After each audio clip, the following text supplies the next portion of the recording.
Good morning, everybody, and welcome to a probably not exciting, but hopefully informative edition of Chris G Photography.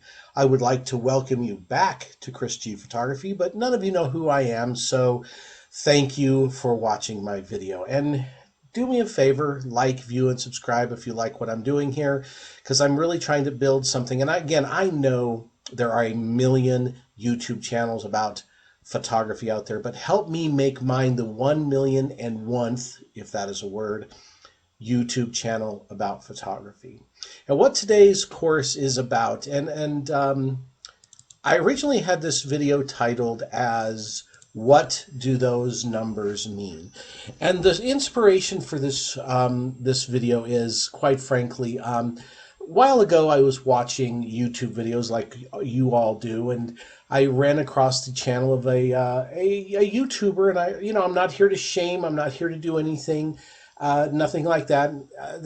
But they were talking on their video about the camera, and they began and they said something about apertures, and it was almost like and you really need to check out apertures. You got it. They're pretty cool, so you better check them out. And it occurred to me that this individual, although they have six-digit followers, like well over 100,000 followers on YouTube, it didn't sound to me like they were really comfortable with their camera. And so this is the question I'm asking you. How comfortable are you with your camera?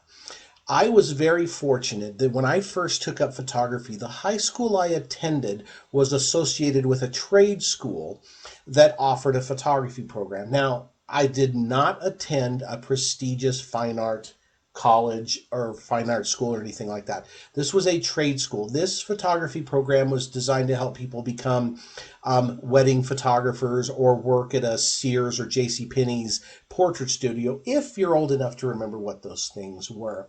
But one of the things that I am very grateful for is when I entered this program is the first thing they began to teach us is what these numbers mean and how a camera works. And I may be guessing here, and maybe I'm completely wrong, but it seems to me in the day of post-processing and the days of learning how to do photography on YouTube that maybe we are starting to skip learning photography from the basics. In other words, what all these numbers mean. Now, just to kind of go over things, we have the aperture, which is actually controls the how big the opening of the lens is. Over here, you have the ISO dial. We'll go over that at a different point. Here is what is exposure compensation, so you can actually add or subtract exposure. And the other thing we will be talking about today is the shutter speed. Now, one of the things I think may be confusing is how do we look at these numbers? So the way I was taught is consider these numbers as fractions. I was watching another YouTube video the other day, and the individual was speaking, this would be 1 over 30, this would be 1 over 60. And what that really means is these numbers are fractions. This would be 1 second, half, quarter, 1/8, 1/15, 1/30th, all the way up to 1/8,000th of a second, if you could imagine that. Now, the lens is also very similar. And again, I am not an expert and I don't want to get into debates on the numbers on the lenses. But the same thing is, again, these are fractions. 22 would be the smallest opening on the lens because it is 1/22nd of an inch. 1/16th, 1/11th, 1/8th, 1/5.6. So I don't know why there is a fraction within a fraction, but this would be quarter, 1/2.8. And in this particular case, this lens's widest opening, its biggest opening is 1/2.4. So over, right around a ½ inch or so, a little bit less than a ½ inch. So think of these numbers as fractions. Now, the first thing I would like to emphasize is what these things do. And I really do believe when you are new in photography, this is where you need to start. Because even with post-processing, if you do not get this part right, if you do not understand what these things do, I believe your photo will not turn out the way you want it to. And no matter how much you post process, and matter of fact, you might have run into this before, that you are trying to post process and you can't get it right because maybe how you had the shutter speed set and how you had the aperture set did not create the photo you wanted because you didn't understand what they did. Well, hopefully we're going to go over that now. So basically, shutter speed here controls how fast the shutter opens and closes. And the faster the shutter speed, the more likely the photo, your final image, will either show motion or stop action. And the numbers on the lens, the aperture actually controls depth of field. And what depth of field is defined, as I was taught, as the area in front of and behind the subject that is in focus. The smaller the aperture, the more focus you have, the more depth of field. The larger the opening in the lens, the more restricted or less depth of field or more shallow depth of field that you will have. So we're going to start out with shutter speeds here.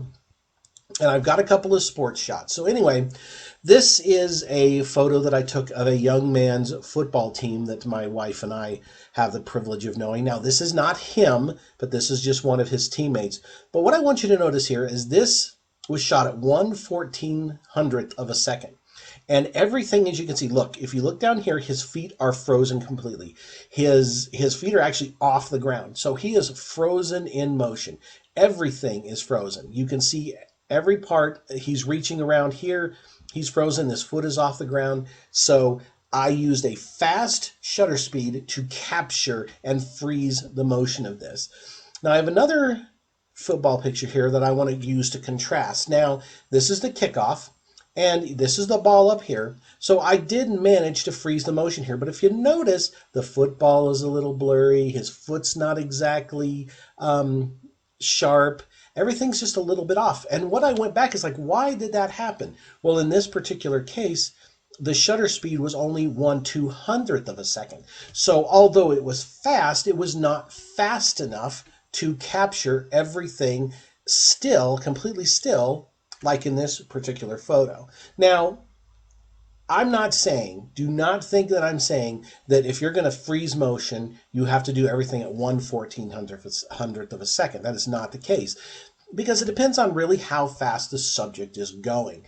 So over time, as you grow as a photographer, you will gain experience. And through that experience, you will know how fast of a shutter speed you need or how slow of a shutter speed you need to get the results you want. So now going on to, let's look at apertures here. I used the Fuji X system on this particular photo, a 60 millimeter 2.4 lens. And so this is just literally right out of my back door, a few hundred feet from my back door.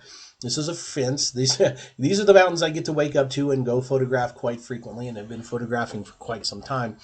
But so what I wanted to show here is how aperture affects depth of field. So when lens is wide open here, and as you can see, the mountains are not in focus. The foreground here is not in focus. This is my focus point. So this is pretty darn good, and right around it is pretty darn good. So I chose basically the widest aperture, about a middle aperture, and the smallest aperture. So let's go on to the next one. So this is f8. Now notice that this is much more in focus. It's not perfect. It's not perfect at all, but it's getting there. It is much more in focus. So let's go back. There's the first one. There's the second one, f8. And you can see the focus is improving. Now let's move on to f22, which is the smallest aperture of this lens. And now we can see we actually have focus from the closest point to the furthest point. Everything is sharp, everything is in good focus. But the one thing I want to emphasize here is this was actually a very windy day. So I want you to look right here. My shutter speed is only 1/20th of a second. So look right in here. If you notice, this grass is blurry. And why is it blurry? Because it was moving. And it was moving so much. I mean, really, look at that right in there. It was moving so much that 1/20th of a second was not enough to capture it. Now let's go back to the first photo. Look, we got 1/1600th of a second. Even though this is out of focus, if you notice where you can see the grass right in here, it is still because because of the shutter speed, 1/1600th of a second, it froze everything. But because I didn't have that much depth of field, excuse me, I was using a very large opening, I did not have that much depth of field. So let's go look at these again, the depth of field and the focus. This is 2.4, this is 8, and this is f22. And again, you will notice that the grass is blurry because it is actually moving. So here is a very common scene if you're out and about. And I know everybody loves the milky, blurry, foggy looking water as when you take stream pictures. And so here is a typical stream shot. It's not very good. I know I wasn't going for good, actually, in this particular case. But I want to point out what happens here and how important it is, again, to understand your apertures and shutter speed to get the look you want. That is what this is about, to get the look you want. So we have shutter speed of 1/170th of a second at 2.4. So as you can see, we're going to zoom in here just a little bit, and we will notice that we actually have bubbles here. So the action is frozen pretty good. But what did we do? Because we had to choose a larger aperture. Look at the depth of field. This area is not that sharp. Let's go down to the bottom and look at the foreground here. If you look here, it is not that sharp at all. It's just not there. So let's go back here. And now let's go on to the next image. Again, I shot at wide open and then a middle aperture, which is f8, and then all the way closed down. So now, if you notice in the water, we are starting to get a little bit more blur. It's starting to blur out a little bit. You don't have the definition of the bubbles that you did before, and the depth of field is starting to improve. Now let's go to the background here. Again, not great sharpness, but it is starting to improve. Now, go on to the next image here, and there we are. Now you can definitely see we've gone to f22. The exposure is a half second, and now let's take a look at everything here. So we're going to look at the background. The branches are now in focus. Because of the slow shutter speed, the water is completely blurred out now, and we have focus pretty much front to back. There we go. So let's go back. Here is the first exposure at 2.4. See, the water is frozen. At 1/18th of a second, you can see that the water start to move and the exposure is getting a little sharper, and all the way down to f22, the water is starting to completely blur out and we have sharpness from front to back. Now, this is pretty much the standard look of a moving water photo right now, the blurred out water like this. But what if you don't like that? What if you like this effect here? What do? You need a lot of depth of field, but you want to freeze the action of the water. Now this is only one fiftieth of a second. It's really hard to pronounce fractions for some reason. It's not completely frozen, but as you can see, it is more frozen than it would be. So what do you do if you want to get a lot of depth of field, but you want to freeze motion? Well, sometimes what you actually have to do is you have to really crank up the ISO. And we will talk about ISO at a different time. Right now, we're just talking about apertures and shutter speeds and what they do. So, but let's take a look. We've cranked up the ISO here, but now let's take a look at this. If you notice, it is very, very noisy. Okay, that is the compromise. Can you get what you want? Absolutely. But you might have to make compromises. Now let's look at the next photo. Here we go. Here is your blurry water, your milky water photo, 1 second f22. Now look at ISO 80. So let's again look at the detail. Again, not the noise is greatly reduced. Look how different this is. So go back down. ISO 80, ISO 12,800, and see the difference. Now, one thing that I never noticed about photos like this, and I just actually looking at these two photos kind of realized it, that if you look at this photo, look how the ice stands out. It actually looks more three-dimensional this way with the water blurred out. And look at that. Look how different that is. Look how different it stands out. So it's not that almost like this is more pleasing because the water looks more ethereal or blurred out or whatever you want to call it, but it almost makes everything else stand out more. It looks more three-dimensional. So just kind of a look. But again, photography and what I want everybody to do is express themselves the way they want to. If you want your photos to look like this, if you want to freeze the motion of the water, please do so. And understand how to do it. If you want your photos to look like this, great. Now you might know how to do it a little bit more. Now, I also want to be very clear about something. You might be thinking, okay, if I want to get my water to look like this, I have to shoot it 1 second every time.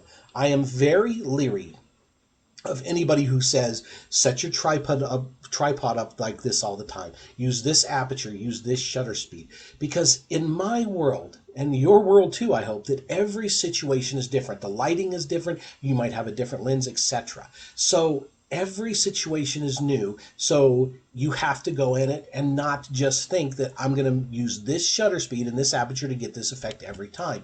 Because this is winter time. This photo was taken and the water level is low. If this photo was taken in the springtime where the water level is higher, guess what? This is going to change because the water might be going faster. Is your subject moving faster? Is your subject moving slower? How much depth of field do you need? And again, you may not know these things on the first day that you pick up your camera and go out. You're going to learn these things over time. If you don't if your photos don't look the way you want them to, when you first pick up a camera and start shooting, don't worry about it. You're not making a mistake. You're not screwing up. You're learning. This is just another tool to help you learn how to make your camera do what you want it to do to make your photos look the way you want them to look. This is just another tool in that.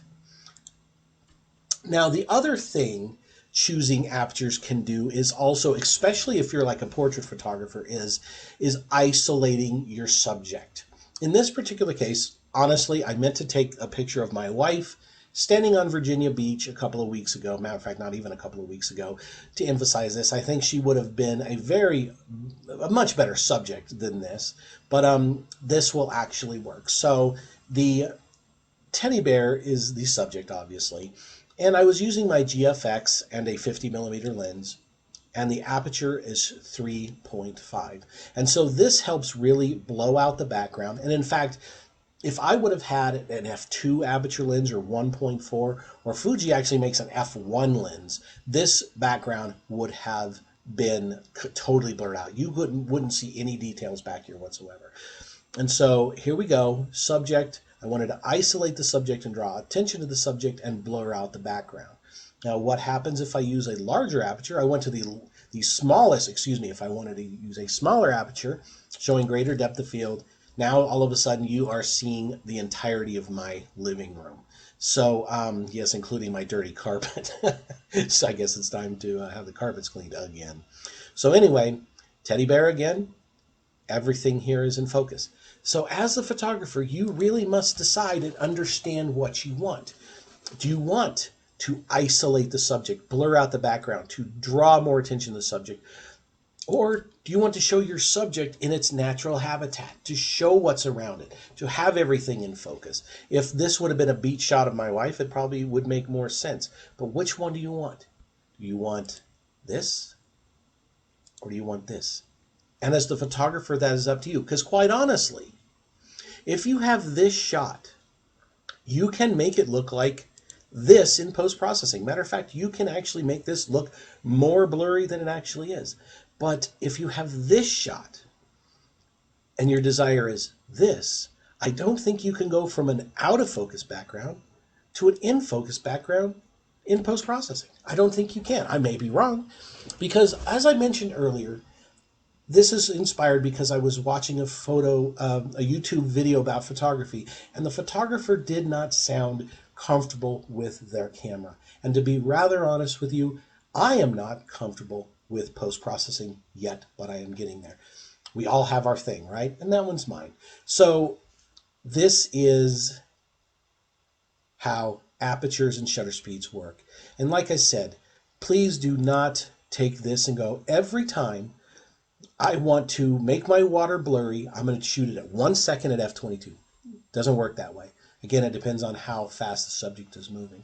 And if I go all the way back to the football, don't think, okay, if I want to freeze action, I want to shoot 1/1400th of a second. Because again, this guy probably wasn't moving that fast. He was just breaking through the line and he probably accelerated. So I might have needed a faster shutter speed, or if he was really standing still and not moving yet, I would not have needed such a fast shutter speed. So understanding these principles of apertures and shutter speeds and what they do are going to help you make your photos look the way you want them to look out of the camera, and then post-processing will help you finalize them and really get the look you want. But in my opinion, in spite of post-processing, that photography still begins in the camera. The creative process still begins in the camera. It does not begin in post-processing. It ends in post-processing. It does not begin in post-processing. But again, those are my opinions. Most of the people you see on YouTube are expressing their opinions about photography, not fact. And I think that mistaking these things sometimes as fact is incorrect. But that again is just me. That is my opinion. So anyway, I hope you got something out of this video. I hope I didn't sound too jumbled. I'm having a few voice problems right now. I was actually supposed to go have a surgical consult yesterday to get my voice fixed, but I forgot my phone and therefore didn't have the address and missed the appointment, so I'm going to have to wait till next month to do so. Again, my name is Chris. This is Chris G Photography. Like, view, and subscribe. Leave your comments below. I will definitely answer any questions. And next video, we're going to talk about ISO. Thank you.